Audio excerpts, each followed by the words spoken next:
We are Fandom Roulette. Two nerds with a passion for History, video games, tabletop games, and, well, really any nerdy stuff that comes into our lives. While we might not be able to name every ship classification in Star Wars, Or every Pokemon. or every spell in the player's handbook, Well, one of us can. we're still here to have a good time.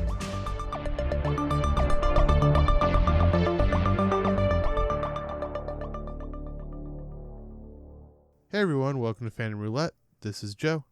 And I'm Cody.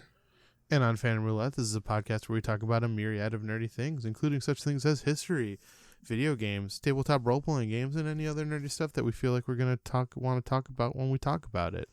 Talk. Yeah. So, hey, Cody, how have you been, my man? I have been well, all things considered. How have you been? That is true. I have also been well as well. All things considered. Yeah. Hey, can I get up on a soapbox for just like 10 seconds? Yeah. Here, let me. And then here's the Foley work of me scooching a box. Scooch. Hey, so obviously we're kind of like, not to date the episode or anything, but we're recording this during kind of like a weird time in our country's history, not to be like a downer or a bummer or anything like that. But Cody and I are both like big old advocates for tabletop role-playing games. It's how we met and we became friends and we started this whole enterprise.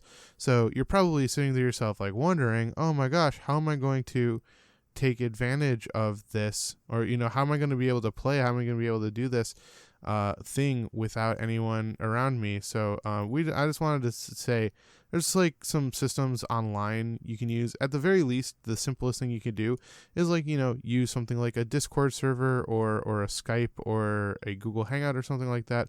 But there are also websites out there like Roll20 and I believe you said another one earlier, Cody. Yeah, I think it's called Fantasy Grounds. Future me will add it in because I hate him, but he loves me. So sure. But yeah, there are ways out there that you can, get your party together if you have the means for it. At the very least, if you just all of these laptops these days have like internal microphones. A lot of them have some semblance of an internal camera. We were talking about earlier today is our group is probably going to be playing, via digital means for the foreseeable future. Right. And it might not be ideal. It will never replicate the same experience as like sitting in the room with your friends on, ordering that pizza and cracking open those, cans of whatever beverage you're consuming. But hey, it's better than nothing. At the very least, it gives you that opportunity to get together with friends and things like that. So yeah, it still gives you the social interaction of a tabletop role playing game without being like, oh cool, I'm gonna spread germs and stuff and get everybody sick. Sure. So yeah, I just wanted to take just a second to just say, hey, there's ways to get it done, and we highly recommend taking advantage of them. Oh man, and now Cody, I'm looking. On the screen. I'm looking on the screen, and I'm seeing you in a group of adventurers because the joke used to be that you were on the street, but nope, we're being good citizens. Yeah, so, we are. Hey, who are the? It's you in a group of adventurers. Everyone's favorite game. Everybody's favorite game. So last week I gave the prompt: you and a group of adventurers must get vengeance on the hexed posse that ruined your career, and. And so I prefaced with I had to workshop this one because I thought the first rendition of it gave it away. Okay.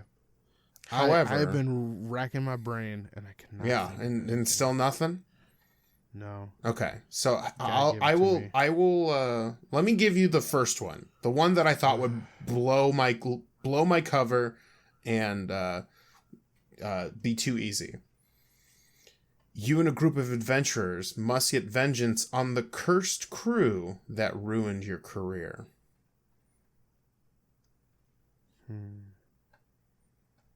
Now, see, I thought crew was going to give it away. Cursed crew. Is it Pirates of the Caribbean, Curse of the Black Pearl? It is. Hey, You got it. there you go. When you drew attention to the official word crew, and I was like, oh, okay, I get it now.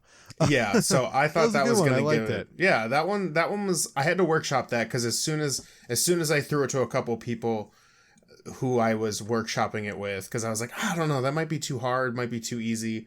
Sure. They immediately guessed, and I was like, fuck.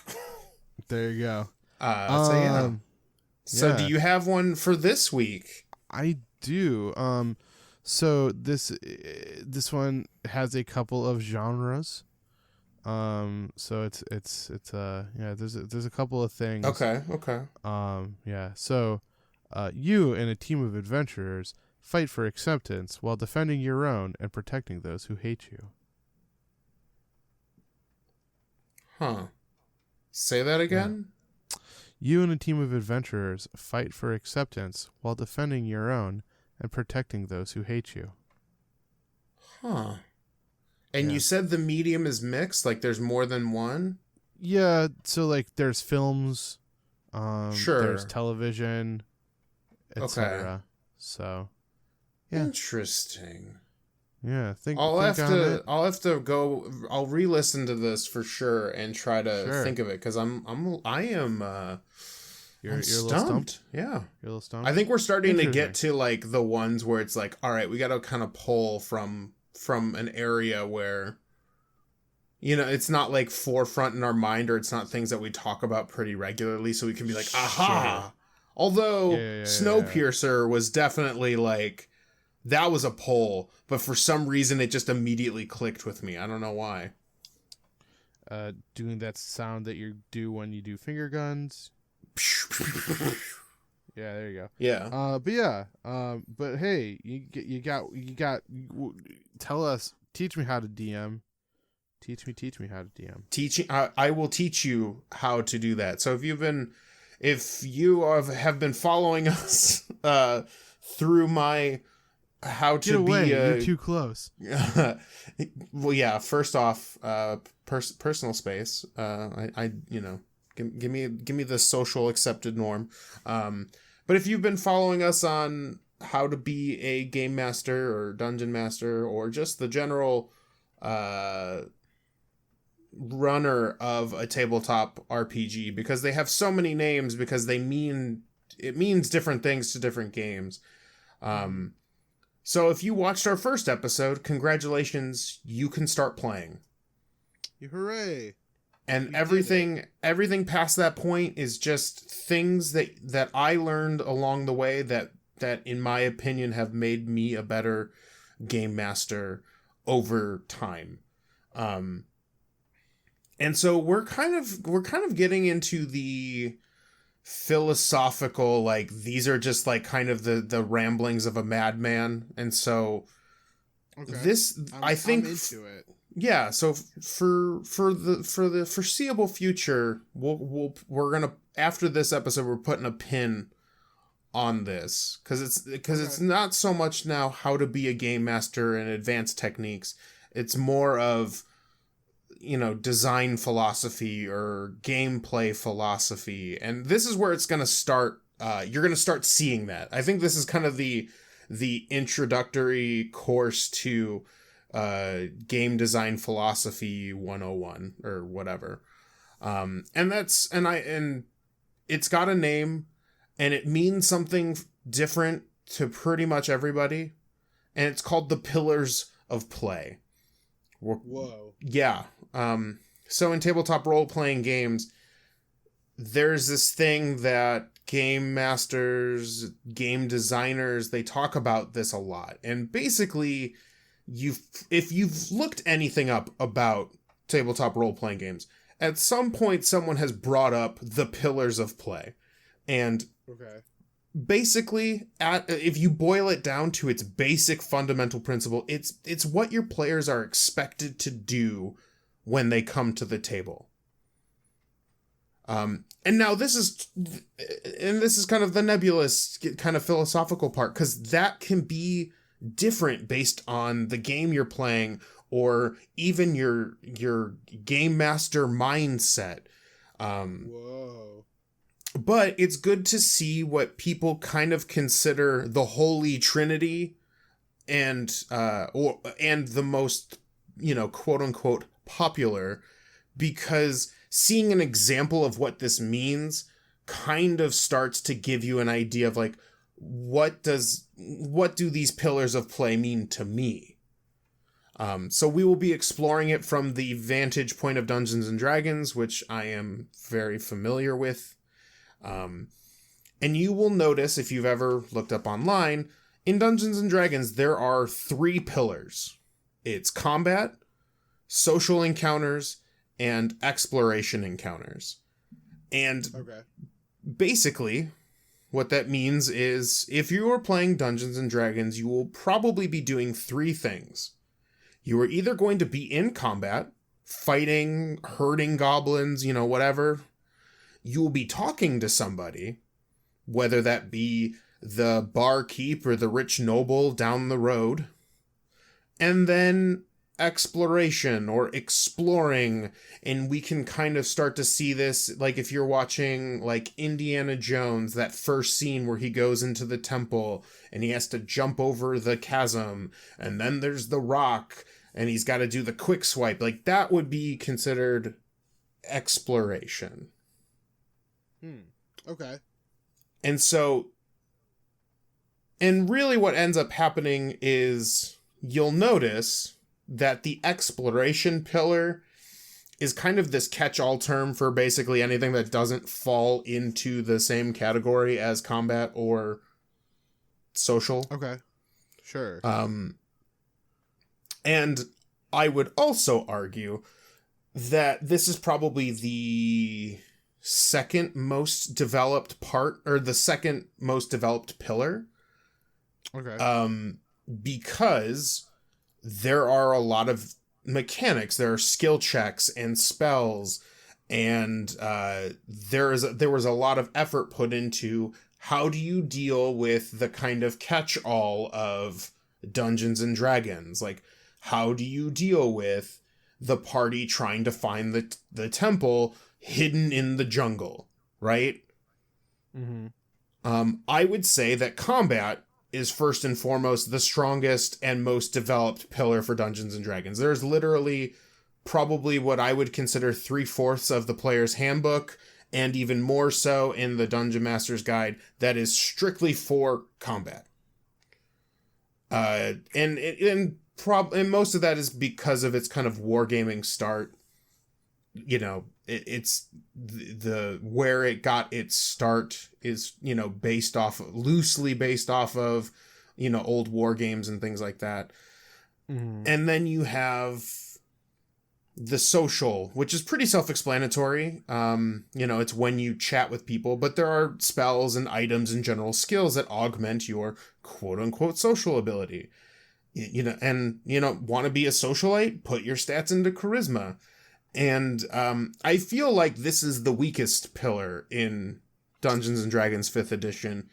Sure. Because if you just look at the base rules, it is one stat, it's charisma, and it's roll a d20, add modifiers. And so at a fundamental core, if you just, like, without any tweaking to the system or reading any of the quote-unquote optional rules, it is all, there's an entire pillar dedicated to the charisma stat, which seems weird and kind of underdeveloped to me. Now, granted, based on how I play, that is not how I run social encounters at all. And so now you see these 3 pillars standing next to each other for Dungeons and Dragons 5th edition, combat, social, and exploration, and now you've already started to see my bias towards them. This beautiful moment right here that you're staring at these 3 pillars, this is where you can start tweaking and messing with how games work at your table, right? Mm-hmm. So, like, you see these 3, like, that's basically what people online consider to be the 3 core pillars of Dungeons and Dragons. So, like, here's the thing. Don't like the social mechanic like myself? Change it. in my games, charisma will get you places. It's generally used for first impressions or how much an NPC will tolerate, kind of personal or intimate questions, but that's not the only way to succeed in a social conversation. At my table, if you want to make a witty comment, instead of using charisma, you used an int-based check, so intelligence, so that gives you room to play around. Like, oh, if you're trying to be intimidating, but you're not necessarily being like, hey, I'm a fucking badass. Like, you flex your fucking muscles and you got a strength of 20. Like, I'm going to let you do intimidation, but with your strength instead of charisma, because you're literally flexing to intimidate. And basically telling people that I'm not going to force you to roll charisma checks to get through conversations. Suddenly, there is now this situation where, oh, if I'm clever, or if I can find a way to work in the things I'm good at, I can actually react in a social encounter. And chances are, if you start to think like that, at least in my games, the more people who are adding to a social conversation, the higher chance that they will succeed. So now my social pillar has changed because I have tweaked the rules. But this is very surface level tweaks, right? Then you start thinking about the pillar. Like, you can take the game that has these 3 pillars and be like, no. That's not how I'm looking at the game. I'm not looking at the game in combat, social, or exploration. See, though, as a GM, I have grown to treat tabletop role-playing games like movies. So for me, it's not about combat, social, and exploration. It's more about, like, scenes and, like, action scenes or, heavy plot moments or, like, dramatic conversations. So, like, while, yeah, they still kind of mirror those 3 pillars, because I'm trying to match it to what D&D is offering as a game, but I'm changing the way I perceive that moment. If you look at my table, D&D is heavily emphasizes combat. Whatever books you're reading in, or like the pre-made campaigns, there are encounter tables that are filled with, like, deal with 7 orcs or whatever. See, in my games, like, yeah, I still have combat, but it doesn't take the entire game or the entire session. They're set pieces. They're like, these are important moments. I want them to not only be important in terms of, like, what you're learning about this fight. Like, it's not going to just be like a thug comes up to you and you learn absolutely nothing. Like, you've learned something about the world, or or I've introduced an interesting mechanic where, just killing them isn't the only success condition. When it comes to, we'll call them the actions, or not the action scenes, like the plot scenes, where it's kind of the exploration bits. It's Indiana Jones going through the temple in, is that Raiders of the Lost Ark? That is correct. Yeah. So, like, I look at things like that. And so what happens a lot is there are, those scenes are important, and I tend to get rid of a lot of the extra fluff that doesn't mean anything. So, like, in a pre-existing book, they might make a house, and the house has a toilet, and it has, like, a bedroom, and it's got a study, but the toilet's not important, but they've given you a block of text for said bathroom, right? And it doesn't mean anything. They just want you to feel like, oh, this is a real world. To me, I'm going to, like, skip over the bathroom. You find a bathroom. It has the usual fixings. But when I want you to grab or interact with a room, I'm going to tell you more about it. Okay. And so in that sense, I have pulled what's important instead of just being like, because I used to, when I first started, like, oh, everything is important all the time. And if I feel like it's not, I'm going to add something mechanically or something to make it important. It's like, no. That's not how, that's not how movies work, right? Like when you watch a movie, you don't see Tony Stark taking a shit because he had a bad taco. Like we skip over that part and go to the cool stuff where he's, making Ultron or whatever. Like, interesting. I kind of want to see that cut. I mean, who doesn't, right? So, like I said, those plot scenes, right? Like those, like the things that that increase tension, right? Because that's another thing that I like doing. I like adding tension and putting that on thick. That's when the dice are rolled. And same goes with conversations. If you're gonna have a conversation with somebody and be like, hey, can you give me the directions to this place? I'm not gonna be like, roll a persuasion check to get some schmuck off the street to tell you where the nearby temple is. Like, that's boring, and by causing you to fail, what have I really done but waste both of our time? Right? Like, sure. If it's basic, I'm just gonna let you do it. But if this is a moment of drama or like oozing tension, I'm gonna make you roll die for it. Maybe you're asking somebody a personal question like, hey, what's the deal with that person that died over there? And that's when you find out that that's the parent of the person that died over there. So they're emotionally struggling. Now there is tension. Now there's something in the room to play with, right? And that's where the dice come into play. Like, they're not going to give you that information because they're so distraught. You got to find a way to, to alleviate some of that stress, to get them to calm down. Maybe they're in tears, whoever. Like, those are the kind of moments that I want to interact with on the social scale, and how I want dice to be thrown are the dramatic bits, because those are that's the important stuff, right?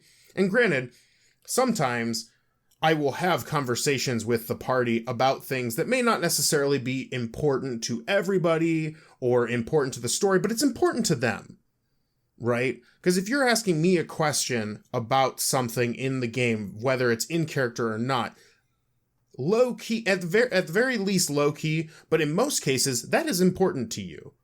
So unless it's creating some kind of drama or tension, like, I'm going to tell you, and sure, I might be, expositing information, or just like, maybe I regurgitate stuff and you're like, oh shit, there's the plot right there. But like, if there's no real way to like turn that into a dramatic moment, I'm going to give it to you. Like, your adventurers, like, you're not going to be like, hey, I hate you, tell me things. Like, you know what I mean? Like, you're not an idiot. You know how to ask politely for information. And if someone's willing to give it to you, like, why stop you? Why have you make a artificial check when that character or that NPC would have given it to you anyways? Right? Okay. Yeah. So it's about, it's about mindset at that point. So like the pillars of play, instead of just being like, because the way D&D wants you to set it up, it's like, okay, here's how it's played. There are 5 to 8 encounters every day. They are mixed up between exploration, whether that's like traps or just things that are in the way, or combat encounters or social situations. There's just those many things in a day. And I learned very quickly that that's not the story that I want to tell. Like, I'm not sitting here being like, all right, well, in the dungeon, you fought the 2 skeletons, but also there's like rat people in the back that want to attack you. And then like there's a, like, I don't, like, that's not how I structure those moments. Like, if I'm going to do a dungeon crawl, I'm going to give you the important bits. Like, if you go through a hallway and nothing happens, like, you go through the hallway. I'm going to skip over that part. Or at least glaze over it, maybe tell you information that would be pertinent or useful. But I'm not going to, like, make you, like, I'm not going to have you roll die just to roll die. Like, they have to be, like a movie, they have to be important to that part. And so that's and this is like kind of well, not necessarily a deep dive, but this is how I've started to think about tabletop role-playing games. You know, these are movies or television shows. Like, they should ooze tension and drama at every turn. You know, why, like, throwing dice should be like fun and not be like, I gotta roll a balance check to make sure I don't trip on my feet on the way to the blacksmith. So, like, that is kind of low key where you start looking at the game for what it is. And that's when you start, you know, this is where game design starts to come in. You know, you start taking these things and be like, okay, I don't like the social encounter. How do I make that as more interesting? Right? And so, you know, you've played in at my table before. I've got tons of little tweaks and like nudges that make, at first they seem small, but put together, they create a game they create a system and a game that I want to play. Sure. And a lot of times it's very like thematic and, like it's like a movie, right? Like I want there to be tension and drama and like rising and falling of like all that stuff. Like I want information to be given to you. Like it's not my games are not a traditional go in, kill the 12 goblins, go back to town, you got 10 gold or whatever. Which isn't just like, I don't want to knock people who like, that's their game, because like that is a game to play. And for some people that like, people are coming from war games, or coming from different like styles of play. So like I totally get it if that's your thing. I don't want to knock anybody for having a different style, but that's just how I think of the game that I want to play. And so when you start thinking in these terms, you start realizing very quickly like, oh, I love D&D, 5th edition is great, but there's this one thing that I don't like. Why don't I like that? And then you can take it apart and be like, all right, what if I do this? And then that slowly starts to become the game that you are excited to play every fucking week.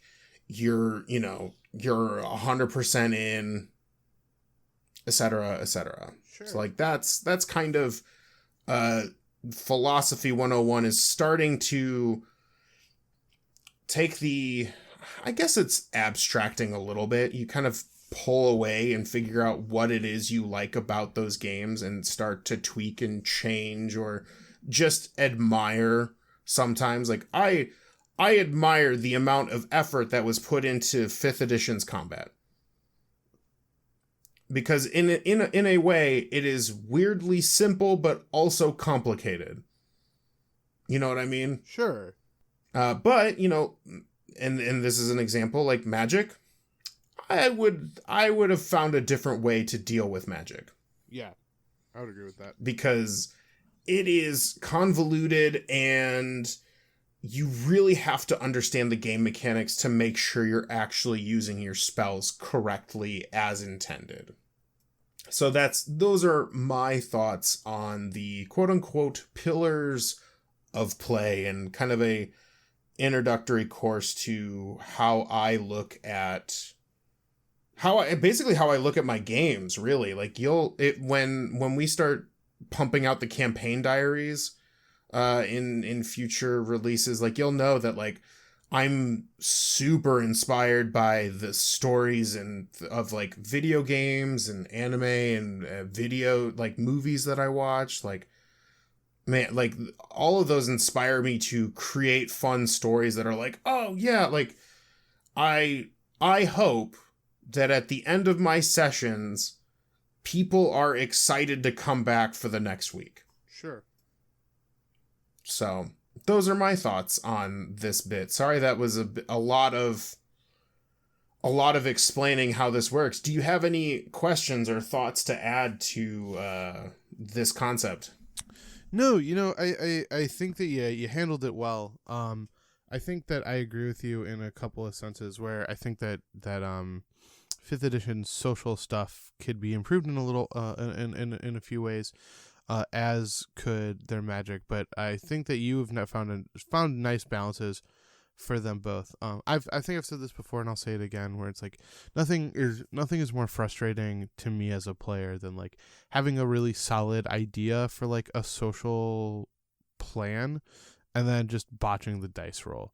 And it's like, I know that you kind of like take it, you factor stuff into it as you're doing it, but like, yeah, there's just something frustrating about being like, oh man, like I kind of like, I thought through it and I had this idea for it, and it kind of sucks that like, because I, rolled wrong, I'm getting, I'm all that hard work or that clever idea kind of went by the wayside. Right. Yeah. But yeah, I think it's important to find those pillars. I think that, I'm a big fan of the exploration part, but the social part itself, that's kind of the ways that we can, like, yeah, I don't know if I'm making sense, but like, that's the thing is I like to figure out how my character would like, how they would handle situations. So yeah. I mean, yeah. In like a social situation where like you have to, you kind of have to like figure out like how would, the smart wizard who's, how would he interact with the king or duchy of this land, right? Sure. The smart but not very charismatic wizard. Sure. I mean, yeah, and like that's one way to play you it. could go about it a different way, but I feel like it imitates reality a little better, IMO, if you allow for other things to get people to like agree with you when they don't. Sure. Right? Yeah. Because like at the end of the day, in those social situations, basically you are asking a person to do something that they normally wouldn't do, and how are you going to get to convince them to change their mind? Yeah. And if it's just like, I flirt with them, all right, make a persuasion check. It's like, if that's the only way to do it, then you run into the problem where, oh, well, the party needs a face. The party needs to have somebody who will always kind of schmooze the situation. And that creates like this weird thing that like, oh, every party needs to have these set things and it's cookie cutter, and no matter how many times we play, you are always going to get these classes. Like, I don't want that, because that's not how real life works. You don't go into a group of 5 and be like, all right, well, we are just all naturally very different from one another and can fill roles that ultimately make us, the complete unit. Yeah. So, but yeah, shall we wrap her up? Yeah, of course. Thank you for that. That was very interesting. Yeah, I hope it didn't come off as like condescending, or this is just the ramblings of a madman who's been just infatuated and in love with the medium, the craft of it all. Sure. Well, hey, Cody, if there are people out there who really liked this episode, they wanted to learn more, where's ways that they can do that? Where's places that they can go to check out more things for them to see? Yeah. Well, they can go to our here, website. I suppose that makes more sense, right? Here. Yeah. I mean, I understood, but yeah. You can go to our website at www.fandomroulette.com, where we have other episodes and, more on, we've up until this point, we've been doing kind of a rotating style podcast where, at least at one point during the podcast, we're talking about tabletop role-playing games. So there's tons of content about Dungeons and Dragons or just tabletop role-playing games in general.